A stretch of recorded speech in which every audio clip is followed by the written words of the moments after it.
1970, c'est la crise d'octobre, l'assassinat du ministre Pierre Laporte.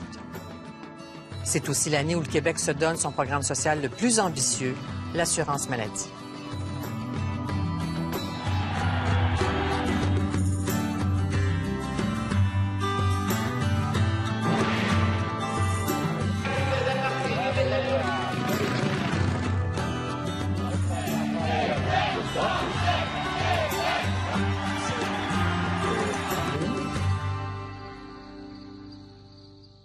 Ici Anne-Marie Dussault, bienvenue à Tout le monde en parlait.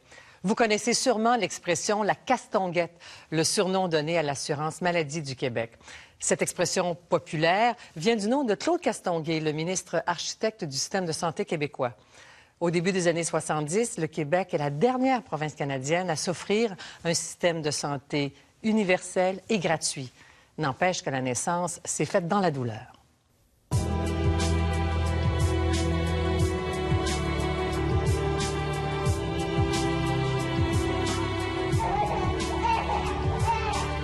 Aujourd'hui, moi, je pourrais dire ceux qui n'ont pas d'argent sont moins bien traités que d'autres.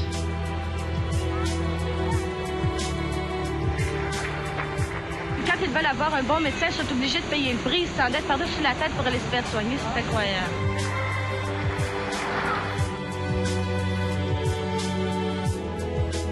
Parce que le pauvre monde, à l'heure actuelle, sont capables de faire absolument rien.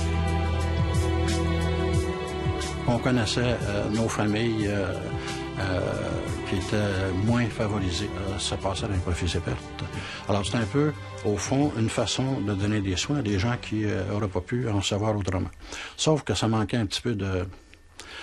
Les philosophes appelleraient ça de la dignité pour le patient qui est obligé d'invoquer son statut de pauvreté, de quémander, si vous voulez, des soins.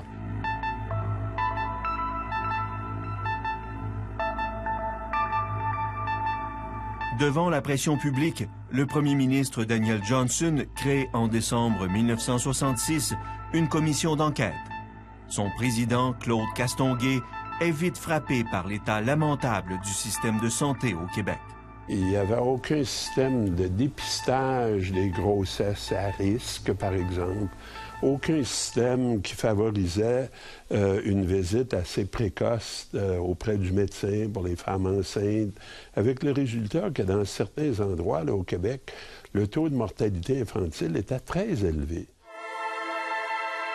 La commission Castonguay-Neveu va proposer la création d'un ministère de la Santé, d'un réseau de cliniques et d'un régime public universel gratuit.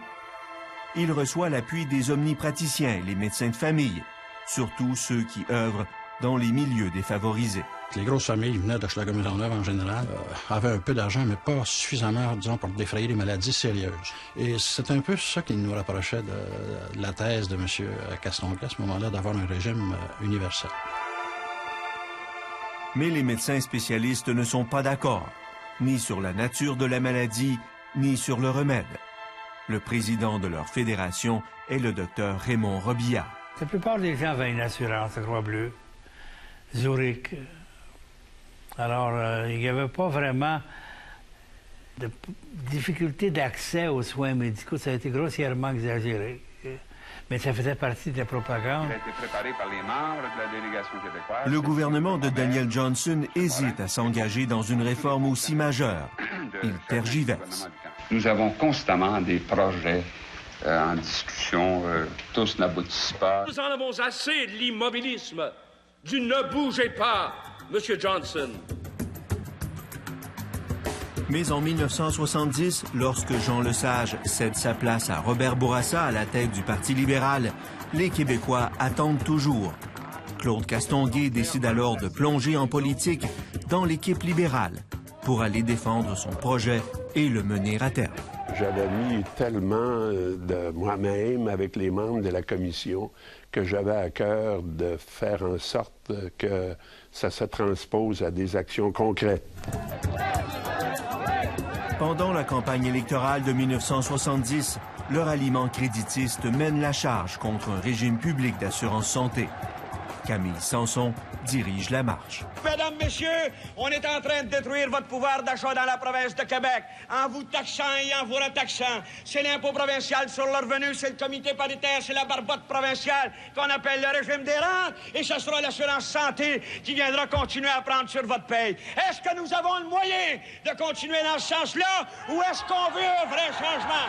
Vous disiez qu'on subventionne les citoyens puis qu'ils se magasinent une assurance santé. Oui, c'est un peu comme ça qu'on voyait ça dans le temps. Je suis persuadé que nous pourrons réussir et ce sera pour le bien du Québec et le bien des Québécois. Le 29 avril, Robert Bourassa est porté au pouvoir. Nous allons à Québec. Je vais demander à Raymond Labrègue de poser une ou deux questions à M. Castonguay, nouveau député de Louis-Hébert. À peine élu, Claude Castonguay est consacré le soir même par les médias comme ministre de la Santé. Est-ce que vous pensez qu'il sera possible de mettre en force l'assurance santé le 1er juillet? On a dit tout au long de la campagne qu'on ferait tout notre possible pour mettre l'assurance maladie en force pour le 1er juillet.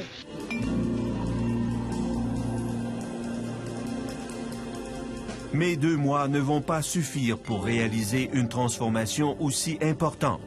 D'autant plus que les centrales syndicales font pression pour l'étatisation complète de la médecine. Il y avait un mouvement pour que nous transformions les médecins en des fonctionnaires à l'époque. Ouais. Les centrales syndicales, qui étaient fortes, ont fait la guerre dans ce sens-là. On aurait voulu salariés. Ouais. On aurait voulu qu'ils soient salariés, mais une fois qu'ils sont salariés, ils sont des employés, ils seraient devenus des employés du système et, dans une certaine mesure, des fonctionnaires. J'ai résisté à ça. Ouais, il fait un peu de cécité mentale. Il n'y a personne qui a été plus drastiquement anti-médecine libérale que Castonguay. Les médecins spécialistes montent au front. Ils en font une question de principe. Nous avons eu mandat, le 27 août, de défendre la liberté professionnelle des médecins par tous les moyens dont nous disposons. Alors Claude Castonguay les prend au mot. Le médecin peut conserver toute sa liberté, mais au privé. Et pour ça, il lui faut renoncer au système public. Sinon, pour profiter de l'assurance maladie, il doit accepter les règles et les tarifs fixés par le gouvernement. Pas question de faire payer un surplus aux patients, ce qu'on appelle la surfacturation. Ceci, à mon avis, est une pirouette, tout simplement. Parce que là, manifeste clairement que le gouvernement n'a aucune intention de modifier quoi que ce soit au cœur de sa loi. Donc, si le gouvernement ne pose pas un geste très bientôt, on peut craindre le pire dans l'immédiat. Je le pense. Nous étions la seule province à prendre cette voie-là. Les autres avaient permis la surfacturation. Et peu de temps après, quelques années plus tard, toutes les provinces ont suivi l'exemple du Québec. Monsieur Castonguay est un gentleman avec qui on peut s'asseoir et parler. Il n'y a rien qu'un problème, ça ne donne rien.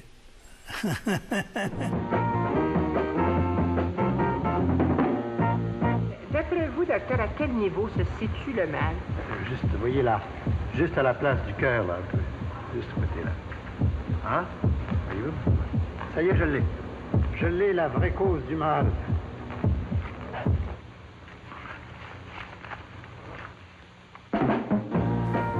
Alors, la vraie cause du mal, est-ce que c'était l'argent? C'était l'argent, d'une part, mais c'était aussi le principe. Hein. Les médecins craignaient le passage à un régime différent de la médecine libérale et ils ne savaient pas jusqu'à quel point il pourrait être contraint, enrégimenté. Une crainte qui n'était pas totalement injustifiée. C'était le doigt dans le tordeur, et puis ensuite, on se méfiait de ce qui allait arriver. C'est ça. M. Bourassa a employé l'expression « c'est une question de gros sous ». Bien, c'est sûr qu'il y avait une question de rémunération. C'est évident. On voulait le tarif de l'Ontario, la parité tarifaire, et on était les plus bas tarifs au Canada. Et ça a été insultant pour les médecins. Leur réplique viendra le 1er octobre. Ce sera la grève, la première crise d'octobre 70.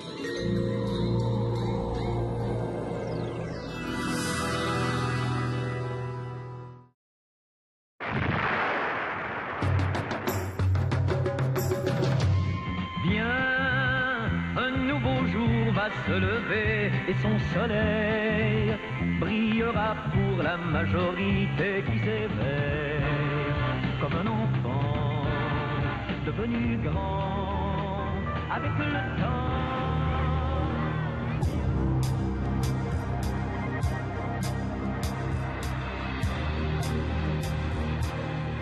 La contestation est commencée. J'ai annoncé que des médecins, un certain nombre de médecins dans certaines régions, et en particulier Québec et Trois-Rivières, étaient demeurés chez eux aujourd'hui et qu'ils ne traitaient pas les malades à leur bureau et à l'hôpital.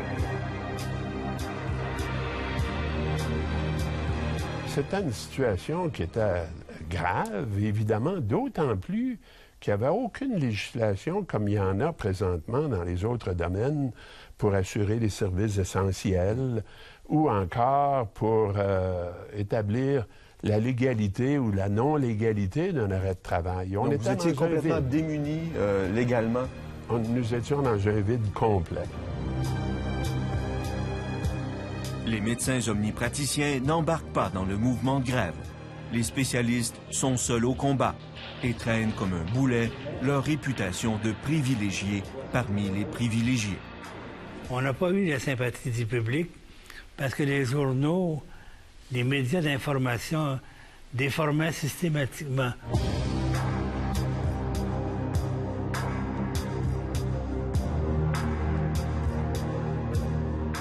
Pour faire monter la pression, on brandit la menace de l'exode des plus grands spécialistes. Le célèbre cardiologue Pierre Grondin prépare ses valises. Ce que les gens comprennent de l'assurance maladie, c'est à peu près ceci. C'est qu'avec l'assurance maladie, tout le monde pourra être soigné et tout le monde pourra prétendre au service du docteur Pierre Grondin. Nous avons traité et nous traitons encore à tous les jours des malades gratuitement. Les pauvres actuellement, ils ont toujours été très bien traités. Et quand les spécialistes disent que le système proposé au Québec est très rigide, il est entendu qu'il est plus rigide que dans toutes les autres provinces du Canada. Et il est même plus rigide sur le problème du désengagement que le régime soviétique. Le ton monte et les positions se durcissent lorsqu'au 5e jour de la grève survient un événement qui va bouleverser la société québécoise, la crise d'octobre.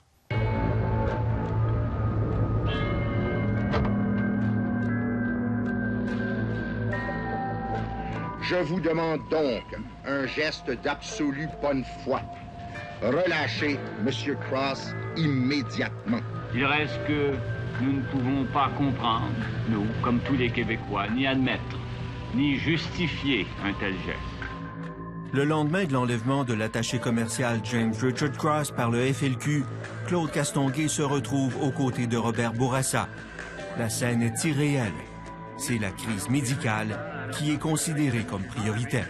Nous avons eu une rencontre hier. J'ai dit la semaine dernière que le cabinet devait se réunir pour établir le calendrier de l'assurance maladie. Il ne peut donc être question du problème de l'enlèvement.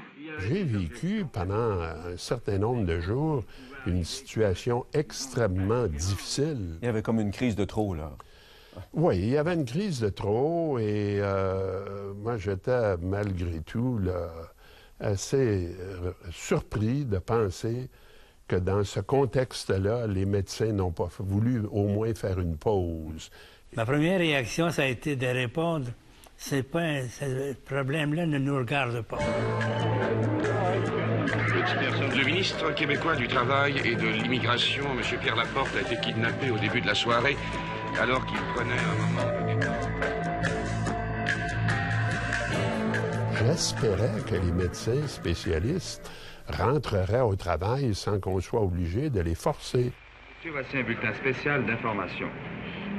Le premier ministre du Québec, M. Robert Bourassa, vient d'annoncer qu'une session spéciale de l'Assemblée nationale débutera à 3 heures demain après-midi pour présenter 3 projets de loi sur l'assurance maladie. La loi était tellement sévère que moi, on me la lisait au téléphone et il me tapait les cuisses comme ça parce que c'était supérieur.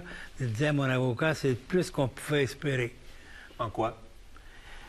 Par la sévérité de la loi, je ne pouvais pas aller faire pipi sans demander permission au ministre, à peu près. Là, et en quoi ça faisait votre affaire? Il fallait bien finir, la grève. Le 15 octobre, l'Assemblée nationale débat du retour au travail forcé des médecins spécialistes. Il est 23 heures quand, au milieu des échanges, Claude Castonguay est convoqué au bureau de Robert Bourassa. Je suis sorti de l'Assemblée rapidement, je suis allé le voir et il m'a annoncé, alors que j'étais pris par ce débat-là, qui n'était pas déjà facile, m'a annoncé que l'armée rentrait au Québec pendant la nuit et qu'il y aurait un certain nombre d'arrestations à caractère préventif.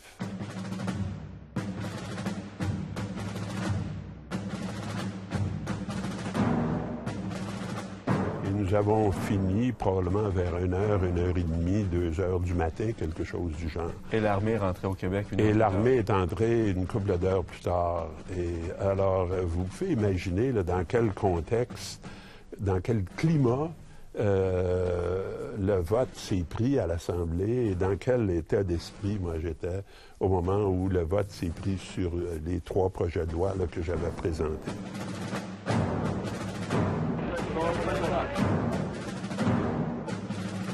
Et c'est pourquoi j'ai décidé de prendre cette mesure en assumant mes responsabilités vis-à-vis le bien-être de la population. Le cadavre qui était découvert derrière la voiture de marque Chevrolet à Saint-Hubert, dans le coffre arrière, c'est M. Pierre Laporte. Ceux qui, froidement et délibérément, ont exécuté M. Laporte sont des êtres inhumains.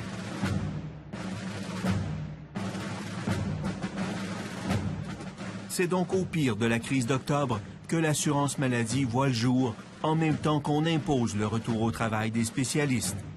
Ils vont bientôt monnayer cet affront. Le 1er novembre, en fait, le régime prenait effet. Et peu de temps après, la dernière convention avec les médecins spécialistes était signée. Ouais, ça s'est réglé à l'amiable en 15 minutes. On a eu la parité avec l'Ontario, parité tarifaire. Ça n'a jamais été dit parce qu'il y avait un deal avec M. Castonguay à peu près qu'on ne se vanterait pas d'avoir gagné ou perdu, etc. On règle à la satisfaction des partis, puis ça finit là. Ça s'appelle acheter la paix, ça? Oui, absolument. La paix, ça se paye. Le gouvernement s'est repris richement par la suite en gelant les tarifs pendant 20 ans.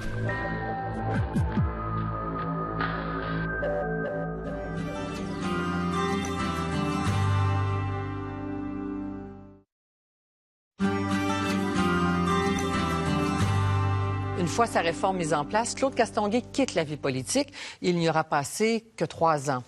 À l'époque, la santé ne représentait pas près de la moitié des dépenses du gouvernement, comme c'est le cas aujourd'hui.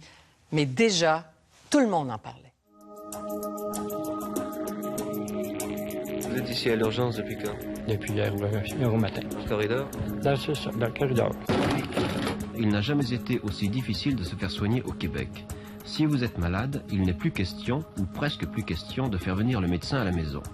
Vous êtes obligé de vous rendre à son cabinet. Mais il est rare qu'il puisse vous recevoir tout de suite. Il vous faudra attendre quelques jours, au minimum 2 jours, et cela peut aller jusqu'à 2 semaines. Vous avez attendu longtemps pour avoir votre rendez-vous? D'habitude, ça prend 10 jours. Oui, puis là? Mais ça a pris 3 jours. Ça n'a pas été très long, à peu près une dizaine de jours. Il y a trop de monde à cette heure. On dirait qu'il n'y a pas assez de médecins, je sais pas. C'est plus comme avant. La demande a augmenté de 30 dès la première année. C'est donc qu'il y avait une demande hautement non satisfaite. Les objectifs qui étaient visés par l'assurance maladie à l'époque, je crois que dans l'ensemble, ils ont été atteints et ils le sont encore. La Régie de l'assurance maladie émet une toute nouvelle carte, la carte santé. La carte santé, ancienne ou nouvelle, est votre clé pour l'obtention des services assurés. Elle est belle, hein? C'est important de la beauté. Aujourd'hui, je ne suis pas attaché au point à ce qui a été fait pour vouloir le défendre envers et contre tous. Je suis assez conscient du fait qu'il y a des problèmes et j'ai essayé de les analyser le plus objectivement possible et je suis arrivé à la conclusion qu'il y a des changements qui s'imposent depuis un bon moment. On devrait exiger une contribution des usagers pour les soins primaires, pour qu'ils réalisent qu'il y a un coût aussi à ce service-là. Il y a une résistance qui m'apparaît exagérée, une méfiance même de tout ce qui est privé. Elle est particulièrement aiguë dans le domaine de la santé et je crois moi, que c'est malsain, ce n'est pas correct. Votre évaluation du système de santé aujourd'hui, est-ce qu'il est malade? Et de quoi? Il est malade de la maladie du monopole. Depuis son opposition au régime d'assurance santé, Camille Sanson a été très malade. Près d'une dizaine d'opérations l'ont convaincu de la supériorité morale d'un régime public.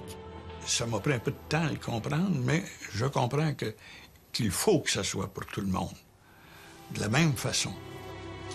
À 77 ans, Claude Castonguay est toujours très actif et impliqué dans divers organismes et groupes de réflexion sur les affaires sociales. Les Québécois lui doivent leur régie des rentes, l'assurance maladie, les CLSC et plus récemment, il a présidé le comité d'experts sur le régime d'assurance médicaments. C'est toujours l'assurance maladie qui lui vaut le plus de reconnaissance. Même encore aujourd'hui, je rencontre des gens qui, quand ils me reconnaissent, me disent « Vous nous avez sauvé la vie » ou « Si ça n'avait pas été de vous et de l'assurance maladie, mon vieux père n'aurait pas été traité, etc. » En tous les cas, ils me donnent des foules d'exemples.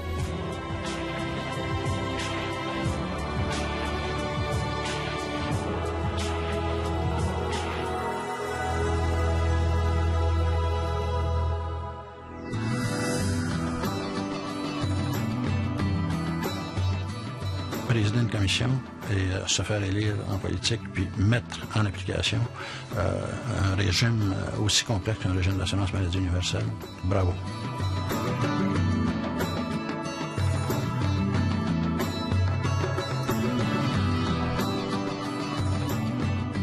Il a fait un bon travail. Et chapeau.